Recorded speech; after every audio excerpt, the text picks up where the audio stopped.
Voilà, on va parler cette fois-ci de l'économie informelle, comment formaliser cette économie quand on sait que plus de 80% de l'économie congolaise est informelle. Et là, c'est un manque à gagner pour l'économie de la République démocratique du Congo. On continuera toujours à se plaindre, le pays n'avance pas, parce qu'il y a cette question qui nécessite vraiment de trouver une réponse adéquate. Alors, nous recevons pour vous un analyste, économiste, économique aussi. Lui, il s'appelle Monsieur Lambert Tamboué. Bienvenue. Merci beaucoup, Monsieur Jean-David. Alors, l'économie de la RDC, tel que je l'ai dit dès l'entame, plus de 80% se trouve dans l'informel. Il faut beaucoup d'efforts pour formaliser cela. Il faut beaucoup d'efforts, évidemment. Le paradigme de l'économie congolaise doit changer. Et comment cela peut changer? Il faudrait qu'on envisage des réformes. Et s'il n'y a pas de réformes économiques, on va continuer comme ça. Le problème que vous soulevez, c'est un problème qui date depuis les années 60, après l'indépendance. Donc, notre économie a le caractère extraverti au fait. Nous avons une économie qui tourne vers l'extérieur. Donc, lorsque l'économie est tournée vers l'extérieur, nous ne pourrons qu'avoir des problèmes si l'extérieur a aussi des problèmes, parce que nous dépendons d'eux. Notre économie est basée essentiellement sur le secteur minier. D'ailleurs, c'est à 70% basé sur les secteurs miniers. Or, vous connaissez que les minerais que nous extrayons au Congo, c'est pour alimenter les marchés internationaux. Nous ne les consommons pas. Et il suffit que la cour de ces minerais baisse au niveau international, notre économie en pâtit tout de suite. Voilà comment nous sommes frappés de plein fouet. Donc nous sommes, je dirais même, triplement extravertis. D'abord, nous produisons pour l'extérieur et nous consommons ce qui vient de l'extérieur. Donc, nous produisons pour l'extérieur, c'est-à-dire l'extraversion, et ce que nous consommons vient encore de l'extérieur. Donc, nous n'avons pas le patriotisme économique. Donc, alors, nous maintenant, dépendons de l'informel, l'extérieur. oui, c'est bien, parce que 80%, mais vous ne voyez pas que cette population a besoin de vivre dans l'informel, d'autant plus qu'il y a moins de tracasseries, qu'il y a moins de stress. Ils préféraient être dans l'informel parce que dans la formalisation, il y a beaucoup de documents, beaucoup de choses et les gens, ils vivent comme ça. Évidemment, nous avons plus de 80% de nos entreprises qui sont dans les secteurs informels. La fois dernière, nous avions consulté les annales de l'Institut national de statistique du Congo. Ils ont eu à faire des recensements des entreprises et ils ont trouvé sur les 100% d'entreprises recensées, seuls 0,4% détenaient tous les documents. 0,4%. 0,4%. Par ricochet, plus de 99% d'entreprises congolaises ne détiennent pas les documents. Alors qu'il fait la donc, RSP, qui fait d'autres services de ils l'État. ne sont pas répertoriés. Tout ce qui contribue au budget de l'État, c'est les 0,4% d'entreprises. Alors que la plupart d'activités pullulent tout simplement dans l'informel. Ça revient maintenant à l'État congolais d'envisager des mesures incitatives pour faire sortir ces entreprises de l'informel. Je l'avais dit l'autre fois qu'on ne peut pas prétendre terminer tous ces problèmes de l'informel parce que même à l'étranger, en France, aux États-Unis, les secteurs informels existent. Au moins, si nous allons diminuer sensiblement leur nombre et les formaliser, ça sera une bonne chose. Parce que, M. Jean-David, vous devez aussi le savoir que si plusieurs entreprises préfèrent être dans l'informel, c'est parce que dans le secteur formel, il n'y a pas de mesures incitatives. Il faut quoi? Vous avez dit tantôt, les tracasseries d'ordre fiscal. Il faut quoi? La lourdeur de l'administration pour obtention des différents agréments par-ci par-là. L'administration est tellement lourde, il fuit la multiplicité aussi des taxes ou des impôts ou autre chose. Le surtaxe, en fait. Il fuit tout ça parce que quand il est à l'informel, il mène son activité sans beaucoup plus de dépendance. Mais une fois que l'État crée des mesures incitatives, c'est-à-dire on peut penser à la franchise fiscale pour des nouvelles entreprises. On vous dit par exemple que pendant 2 ans, 3 ans, vous allez évoluer sans impôt. Les Singapour en a fait. Aujourd'hui, on ne peut pas se comparer au Singapour. Les Émirats Arabes Unis en ont fait. On ne peut pas se comparer à eux, alors qu'il y a 20 ans, si on recule, ils n'arrivaient même pas à nous conquérir. Mais ils ont opté pour la franchise fiscale. Rien que la franchise fiscale a fait de Singapour ce qu'il est, a fait des Émirats Arabes Unis ce qu'il est. Tenez, les opérateurs économiques suivent leur rentabilité. Et une fois le climat des affaires est morose, ils vont venir, ils vont se bousculer à la porte de la RDC. Je l'ai toujours dit, ça ne sert à rien de papillonner le monde pour aller chercher des investisseurs ici et là, alors que notre code des investissements a encore beaucoup de problèmes.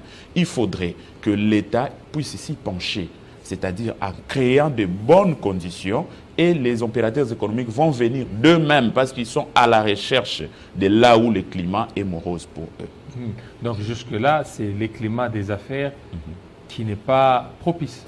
Jusque-là, le climat, tenez, nous avons de minerais, nous produisons du cobalt, nous produisons tout ce que vous connaissez comme minerais, alors que ça doit quitter le Congo pour aller, c'est des matières premières pour leurs usines, par-ci, par-là.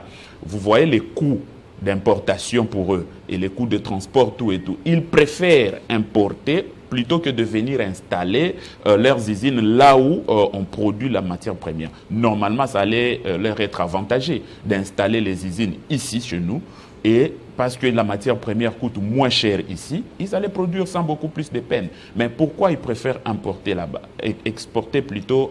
Disons, importer pour eux, c'est l'importation, pour nous, l'exportation, vous comprenez. Ils préfèrent importer du Congo pour produire là-bas et nous ramener des produits finis. Si dans notre code des investissements, on tenait compte de la franchise fiscale, on oublie d'abord quelques taxes et quelques impôts pour ces activités-là, ils vont venir s'installer chez nous et c'est des usines lourdes de sidérurgie, de métallurgie qui emploient pas moins de 5000 agents. Donc, de l'extraction jusqu'à la transformation. Et si vous en avez 10, 15, 20, vous voyez comment est-ce que cela va jouer sur le chômage, qui encore, c'est un autre agrégat économique. Le chômage au Congo, au jour d'aujourd'hui, c'est alarmant. Plus de 80% de la population active est dans le chômage.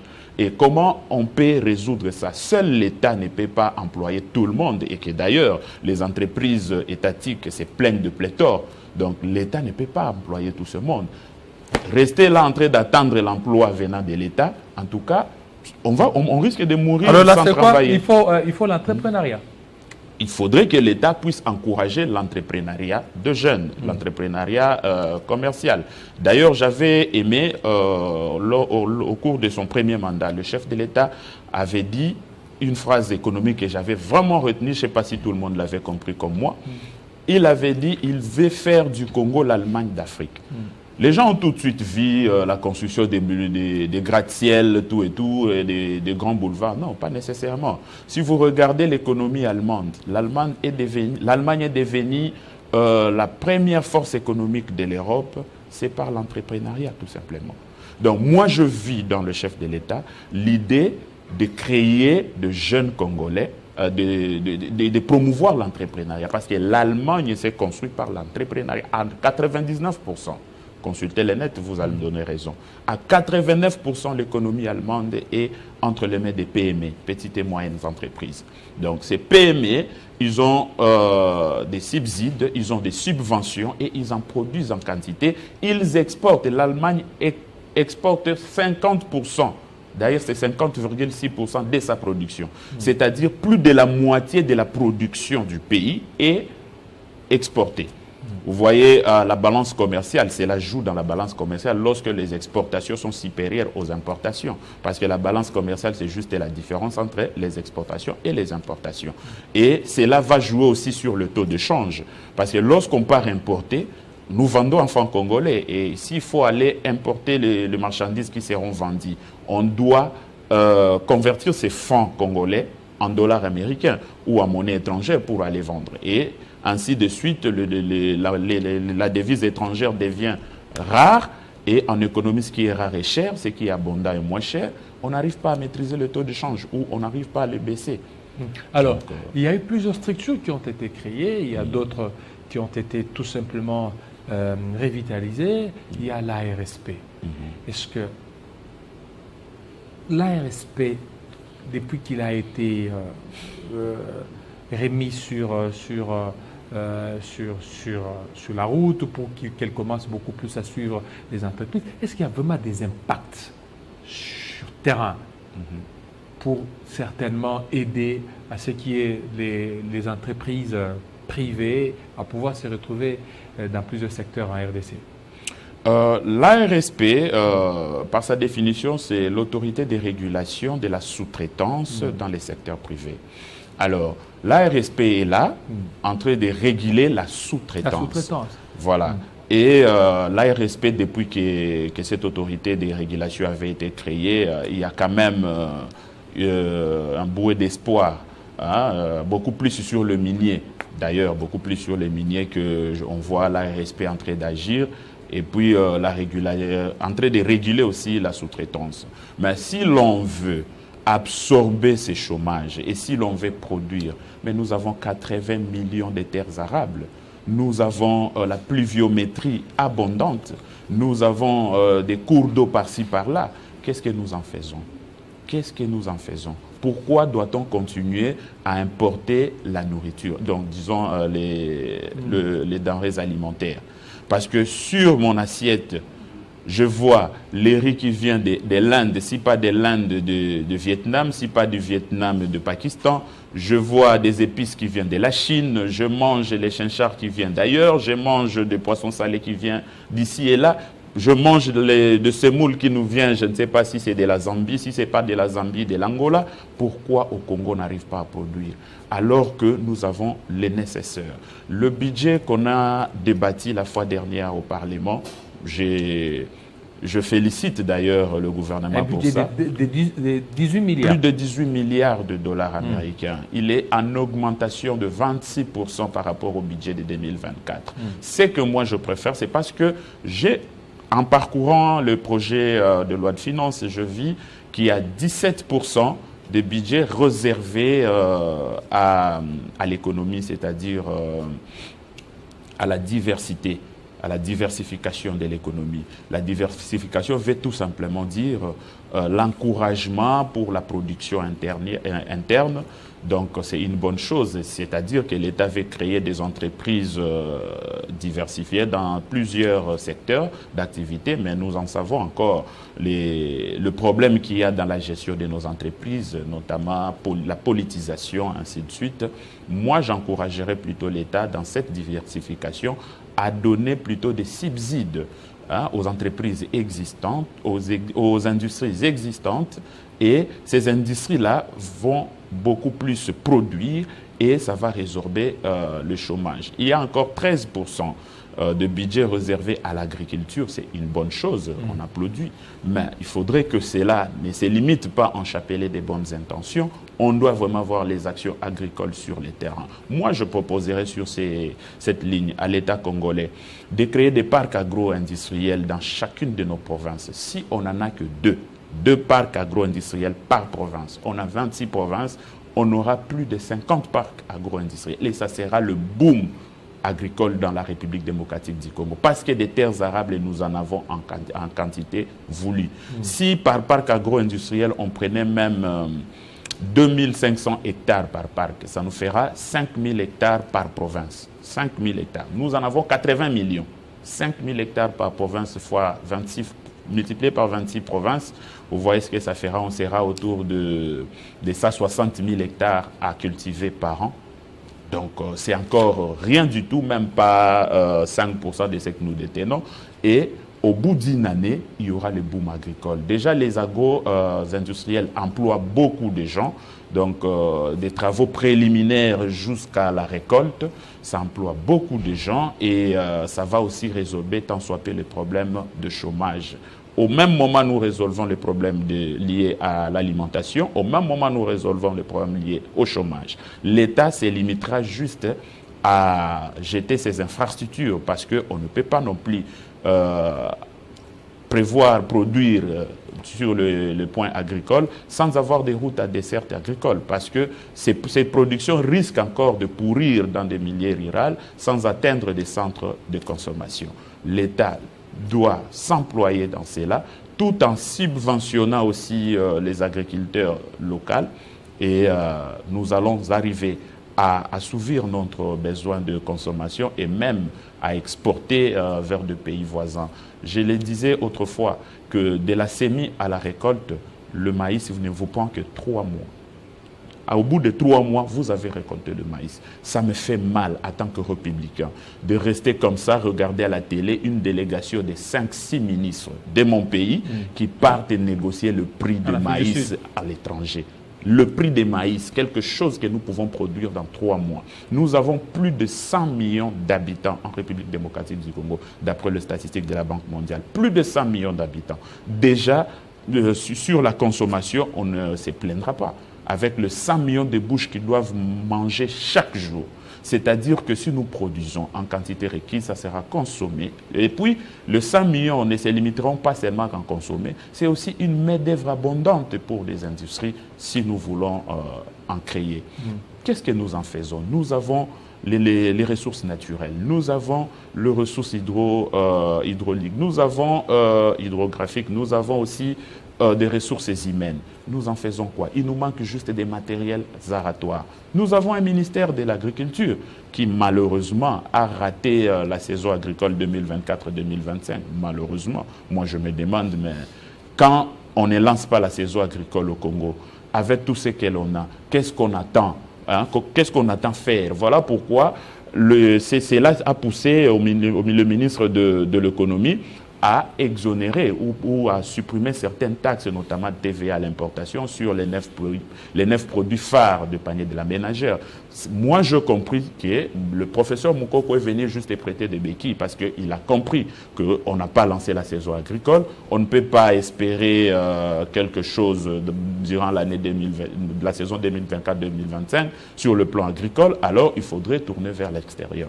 Or, les importations ne sont pas toujours quelque chose à encourager, surtout pour des choses que nous pouvons nous-mêmes cultiver ici. Les riz thaïlandais que nous appelons par exemple les riz jasmine ou les riz majestiques, nous en produisons ici les riz parfumés. Est-ce que vous savez qu'il y a une localité dans la province de la Chopo qu'on appelle Opala, qui est spécialisée en production de riz parfumé? Si vous arrivez à Kisangani, on appelle ça l'Osoya Opala. C'est le riz parfumé. Vous savez, il y a un village, je ne sais pas, le territoire de Binga, au niveau de la province de l'Équateur, aujourd'hui la Mongala, qui ne produit que du riz. Si vous prenez que le territoire et que vous essayez de... Bon, pas vous, l'État essaye de subventionner les agriculteurs, mais on ne va plus importer des riz jasmine. On va d'ailleurs exporter. Ça m'a étonné de voir la RDC signer avec la Chine sur les importations des produits agricoles. Le même ministre de l'Agriculture congolais était là en train de signer. Je me demande si nous n'arrivons pas à produire pour nous-mêmes d'abord. Quelle est la quantité qu'on va exporter vers la Chine? Il y a aussi le projet AGOA qui vient avec les États-Unis d'Amérique en 2025. Donc le marché AGOA, c'est-à-dire les biens agricoles africaines qui vont commencer à être commercialisées aux États-Unis d'Amérique. Mais nous ne produisons pas. Nous allons exporter quoi à ces Nous produisons seulement les Ankoro ici. Nous cultivons les Ankoro. C'est compliqué, M. Jean-David. Nous produisons ce que nous ne consommons pas et nous consommons ce que nous ne produisons pas. Donc c'est la politique d'entonnoir renversée. Même des allumettes ici, il fallait qu'on fasse ça ici. Il faut tout commander, il faut tout importer. Et voilà pourquoi le ministre des Finances Il se bat pour stabiliser les taux d'échange. Il ne saura même pas. Il ne saura même pas. Il y a un problème, il y a un problème de la culture agricole. Vous avez dit tantôt là, c'est que c'est les secteurs miniers qui a beaucoup plus d'importance ici chez nous.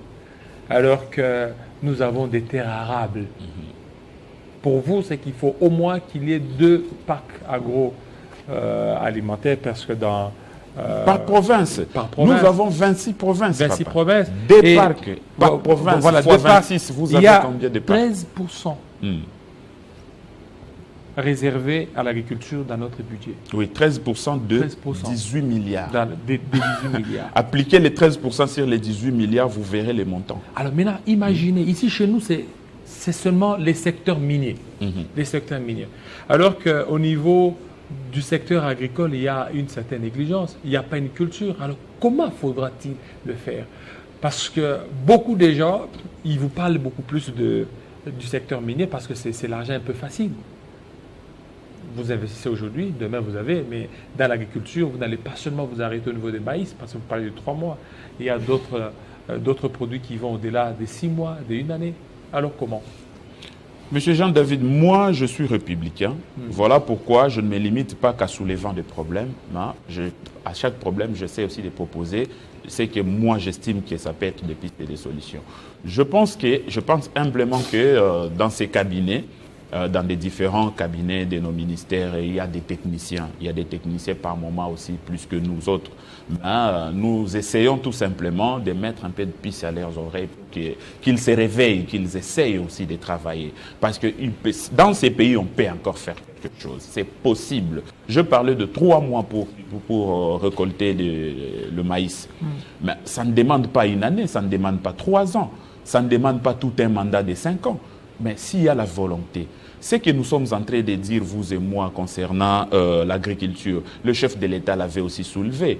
Lui, il a parlé de la revanche du sol sur les sous-sols. Quand il parle de la revanche du sol, il voit l'agriculture. S'il parle du sous-sol, il voit le minerai. Donc, il est conscient que le sol devait prendre sa revanche sur les sous-sols. Et c'est possible, c'est faisable. Nous avons cité ici les 80 millions de terres arables. Nous avons cité ici l'hydrographie. On n'aura même pas besoin d'irrigation parce qu'il pleut partout. Surtout à l'équateur, c'est toute l'année qu'il pleut. Et nous avons des cours d'eau partout.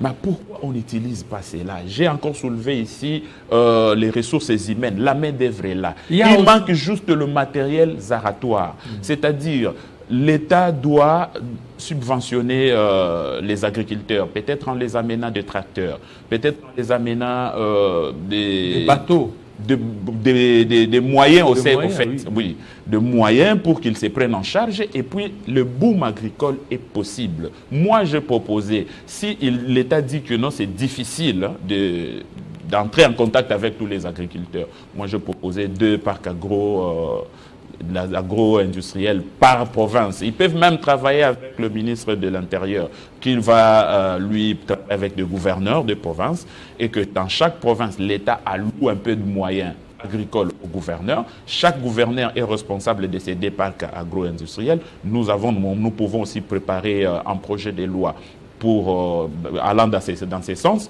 parce qu'ils doivent quand même avoir un soubassement juridique pour poser des actes.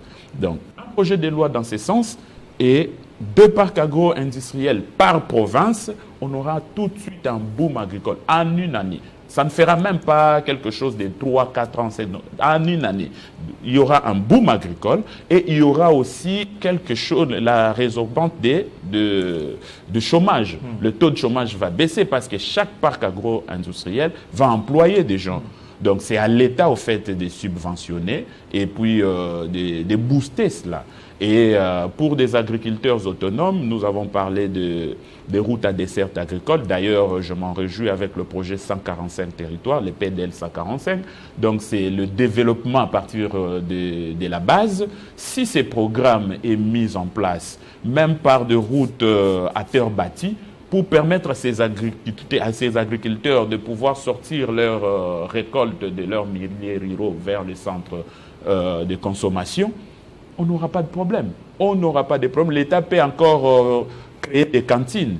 Il y a des cantines militaires, des cantines policières pour essayer un peu de prendre tout ce qui est produit afin d'éviter les invendus.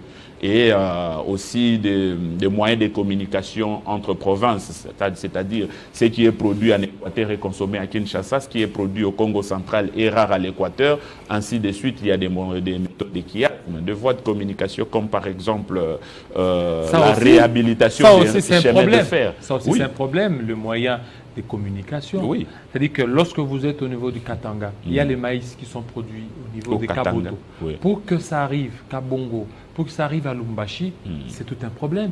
Et des maïs qui pourrissent là-bas.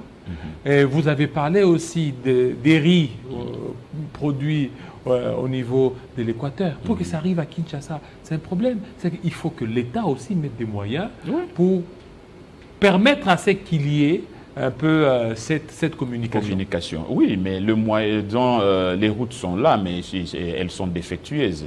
Il y a des chemins de fer qui nécessitent l'entretien. Il y a des cours d'eau qui nécessitent l'irrigation, l'entretien. L'entretien dans les cours d'eau, là, on parle de curage. Il faut curer certains tronçons du fleuve, certaines rivières pour permettre cette navigabilité, la facilité de navigation. Parce qu'on ne peut pas commencer à faire la communication des produits agricoles par des avions. D'abord, les avions, nous n'en avons pas. Je suivis votre tranche matinale, vous parliez tantôt de Congo Airways qui manque d'avions, tout ça. Donc, on ne peut même pas envisager cela. Si l'État essaye de subventionner la SNCC, ça résoudra le problème de Katangé, le problème de chemin de fer. Donc, si la SNCC est en marche, on n'aura plus des maïs qui pourrissent à Kabongo, alors qu'à Mbujimaï, on en a besoin. Et si on essaye aussi de créer des services nationaux, parce qu'aujourd'hui, l'État s'en réjouit de 16 000 tonnes de maïs produites par le service national. Mais ce que nous proposons là de débarquer par province, on aura ces 16 000 là, par exemple les 32 000 pour chaque province. Parce qu'on aura maintenant, plus les gens ont peur maïs. avec ce qui s'est passé, le parc agro-industriel de Bukangalonzo. C'est le problème de la gestion. Nous avons épinglé ça. Il faut qu'on essaye d'être sérieux dans ce qu'on fait, qu'on évite un peu de politiser nos entreprises, qu'on laisse nos entreprises évoluer dans leur concurrence, que les entreprises congolaises soient aussi concurrentielles, parce que nous sommes à l'époque de l'intelligence économique. Ils doivent aussi mettre leur intelligence économique en place. Mais lorsque, à la tête de chaque entreprise, il n'y a que des politiciens, et ces politiciens-là sont nommés de manière que nous savons, vous et moi, tenant compte des quotas, ceci, cela, nous avons des députés, nous avons, sans tenir compte. À l'époque, il y avait le concours pour le mandataire des entreprises publiques.